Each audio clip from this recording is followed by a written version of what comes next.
আসসালামু আলাইকুম বন্ধুগণ। এই যে এনসিপি পার্টি শাপলা প্রতীক চাচ্ছে কেন জানেন?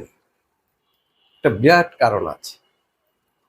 শাপলা প্রতীক দেখতে কিন্তু ধানের শীষের মতো। ওনারা ভেবেছেন যে যদি শাপলা প্রতীক পান তাহলে অনেক মানুষ ধানের শীষ ভেবে শাপলা প্রতীকে ভোট দেবেন। এই চিন্তায় ওনারা এখন শাপলা প্রতীক পাওয়ার জন্য নাছোড়বান্দা। না হলে ওনারা একটা ফুল জাতীয় ফুল কিন্তু সবার, এটা সবাই দাবি করতে পারে। জাতীয় ফুলকে ওনারা প্রতীক হিসেবে চান। এটা একটা হলো কথা। এটা একটা কেমন গাজরালি কথা না?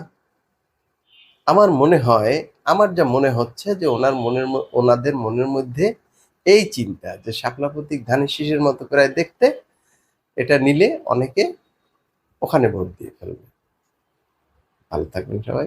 আসসালামু আলাইকুম।